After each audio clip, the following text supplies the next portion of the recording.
This is the Morning Sports Desk for Wednesday, December 20th. Yeah, a few things we can talk about today. Why don't we start off with the high school girls basketball game I had on KWAD last night. Wadena Deer Creek girls basketball hosting the Holly Nuggets in a Section 8 AA matchup, the first section matchup for the Wolverines since the championship game they played in back in March. So they were able to play that last night in Wadena, and starting off a little bit slow. The Holly Nuggets kind of jumped out to a quick lead. Wadena clawed back in it. It was close at halftime. Holly led throughout the entire first half, and through the entire second half as well. They end up getting a victory. Does Holly? They hold on. Wadena would come back to make it close and got within a point with about 5 minutes to go. Final score, Holly 43, Wadena Deer Creek 37. Both teams did an excellent job on defense, obviously, when you see a score like that. And the fun part is it's two different kinds of defense. So Holly played a full court zone press and then switched into a 2-3 and kind of had that middle girl in the bottom three kind of come up. So it almost looked like a 2-1-2 at certain points in the defense. And, kind of forcing the Wolverines to make quick passes, get some shots. I thought Holly did a really good job, not blocking shots, maybe that end up on posters, but getting just little pieces of the basketball as they were shooting. It happened a few times. The Wolverines had some good looks, and they were able to kind of neutralize that a little bit with the things that they are able to do there. For the Wolverines, I mean, they had some chances in this game. We talked about they got within 1 point, just couldn't quite get that big basket, as we talked about in the Parkers Prairie New York Mills girls basketball game on Monday. Every single time Parkers Prairie made a comeback or was right there trying to take the lead, they'd always be able to respond with a basket with New York Mills, and that was kind of the case with Holly last night as well. They just had an answer at the time. But close game. And again, I know me and Corey have talked about this before. The shot clock helped make that game interesting and keep it competitive until the end. And, the game still would have been competitive either way, but it prevents the final 2 minutes of a high school basketball game from turning into fouling and free throws.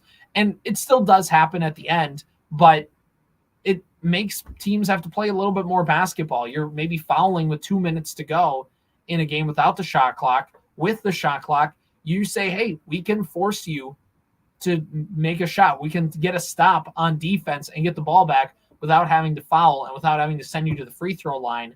And it helps make games close. I've talked about this with a few different coaches that we've done games with and just coaches across the region. The shot clock isn't so much as Corey's mentioned, in the play-to-play sense. There's not many shot clock violations that happen. It's not like that's popping up all over the place. But what changes is the game theory and the things that you just have to do. If you have a big lead, how do you do that? You want to burn clock, but also at the same time, you can't burn a minute off. You can only burn 35 seconds at a time. So you still need to try and get a good shot. What does a good shot look like? Do you let it get down to the shot clock? And teams can use that against you, knowing they got to put a shot up, and it can sometimes lead to bad shots, and the other team can come back. Also, like we talked about at the end of games, there's also the 2-for-1 concept of getting a basket, with maybe if you have the basketball with 47 seconds left in the first half, you want to get a basket before 35 seconds. So that way you can force the other team to get a stop,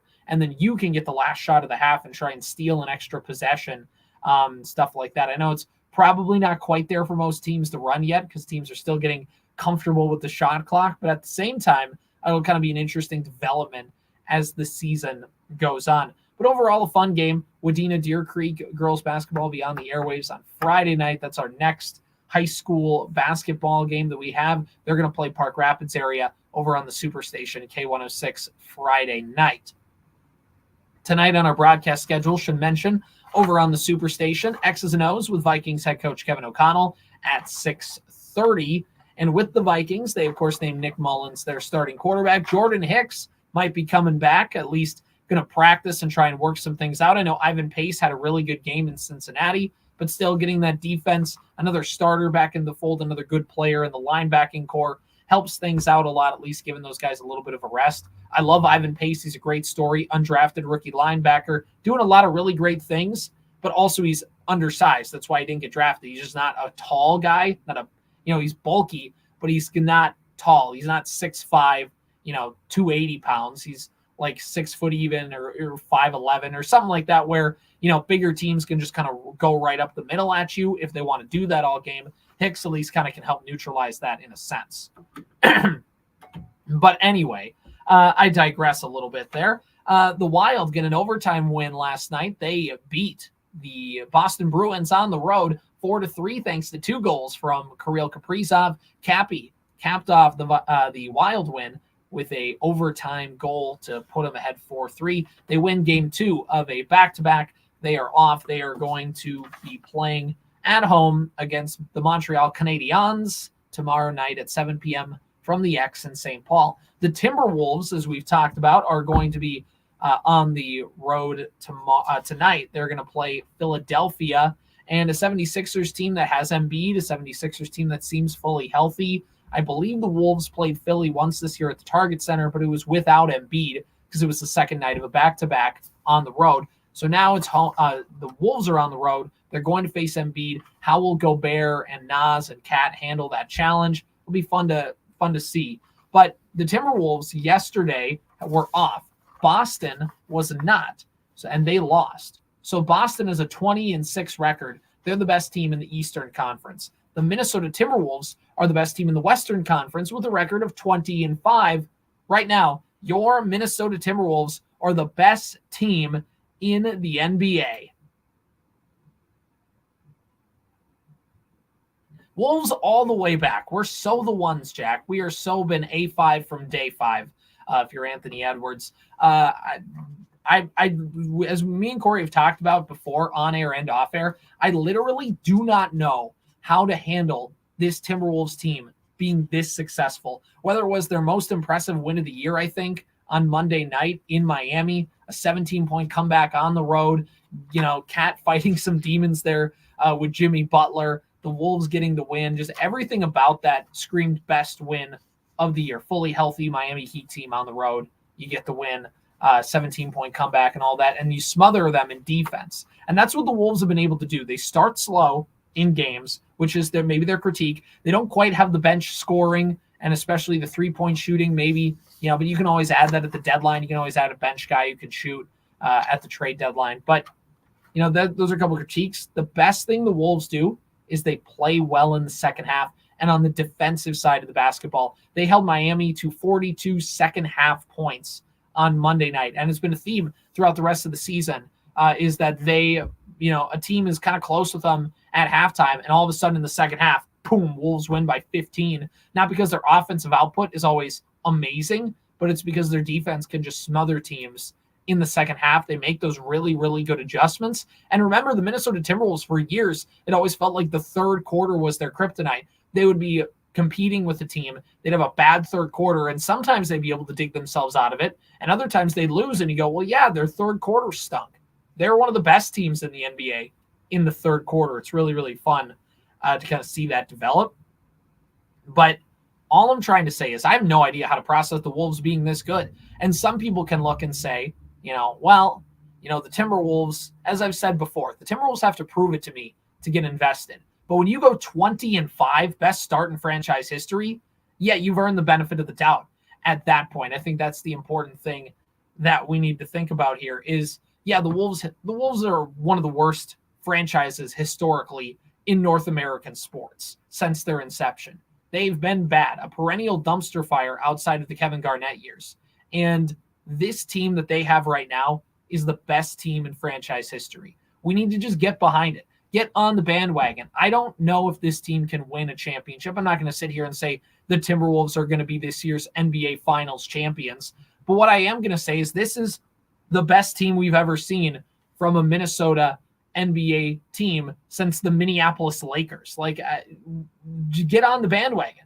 Get on it and enjoy it. And if they don't win the finals, who cares? But Timberwolves basketball stunk for almost the majority of my lifetime, and for sure my sports watching lifetime. I'm going to just get on the bandwagon and enjoy the ride. And when the wheels fall off, the wheels fall off. But I'm going to sit here and enjoy this hype. And if they lose in the second round of the playoffs, it's not going to be ideal. It's going to feel disappointing. But at the end of the day, what this team is doing right now is fun. And it's December 20th. We're not going to worry about postseason stuff quite yet. But what we will worry about is the game in front of the Wolves. And I think they're going to win because there's never been a game since like mid-November that I looked at the Wolves opponent and said, yeah, they're going to lose. They're not winning that game tonight. Every single game the Wolves play, no matter what the team, no matter who's playing, they have a chance to win, which is really, really fun. And we need to take advantage of that because the Wild aren't playing great right now. The Vikings are a little back and forth. The Twins don't want to do anything, it appears. And the Wolves are all we got. So enjoy the ride. Anthony Edwards. There's one last thing I want to end the morning sports desk on, and that is the Twins TV situation. So there's a Twins podcast called Gleeman and the Geek, and they interviewed new Twins television guy, Corey Provis, former Twins radio guy. You heard him for 12 years on KWAD calling Twins games. Again, he's now the Twins TV guy, replacing legendary Staples High School graduate Dick Bramer. But he was talking about the Twins TV situation and kind of speaking to a little bit of it. And the interesting thing is there's seems like a couple different options for Twins baseball this upcoming season on television. One is that they actually go back to Bally, not for a long-term deal, but Bally is going to cease operations after this coming season for Major League Baseball. So there is a thought among Major League Baseball teams that, hey, let's let all the Bally teams just make kind of an under-the-table agreement with Bally. Fine, take care of your stuff. We're going to do it one more year, and then we're done, and you get out of your stuff for Bally, and they can handle their bankruptcy stuff and figure that out. And Major League Baseball just gets more time to formulate a plan for, about 2/3 of Major League Baseball teams are on regional sports networks that were Bally. So you got to figure out over half of the league where their games are going to be televised and give baseball another year to figure it out and formulate a plan and market it to a potential buyer as 20 teams instead of the Twins individually and the Diamondbacks individually and the Tigers individually. Instead, you can kind of get more bargaining power if you have a bigger piece to present. So one option is the Twins go back to Bally for 1 year and then they figure something out. Another option is that they're on Major League Baseball's streaming service, MLB.TV, like the Diamondbacks and the Padres were when Bally dropped them. And, some place like DirecTV or Comcast or some local channels do provide a channel, but it only televises the game. It's like a Twins logo for 20 hours of the day. And then in post game and actual game coverage, it's the game. After that, it goes back to like the Twins logo for the day. And if it was going to be a streaming thing like that, there is potential that there could be like when Twins games used to be on My29 on the weekends on local television, maybe not WCCO, maybe not, KARE 11, but maybe a Channel 45, maybe a My29, maybe a CW23, something like that, where you can watch the games locally on the weekends. It's not going to be ideal, but if you're somebody who doesn't want to pay for the subscription, you can at least make an appointment viewing to go, all right, well, the Twins are on Saturdays. I'll just watch their Saturday games. And it's still better than nothing, considering some fans haven't been able to put Twins games on their TV since 2020, which now is almost 4 years away. So that's a big development here as well.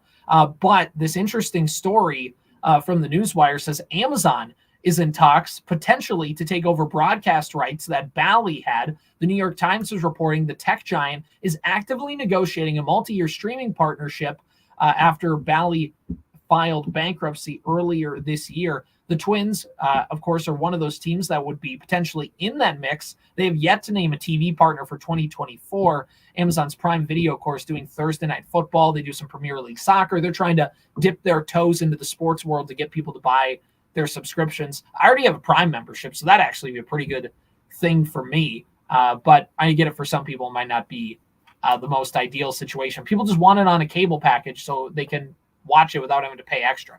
Totally get it. But anyway, that's where the Twins sit on their TV situation. We talked a little Wild, talked a little Wolves, talked a little local high school sports as well. We got a lot in our mini morning sports desk for today, and we'll call it a wrap. This has been the morning sports desk for Wednesday, December 20th. It's 7:32 on KWAD. Here's M&N News. Minnesota News Network, I'm Brent Palm.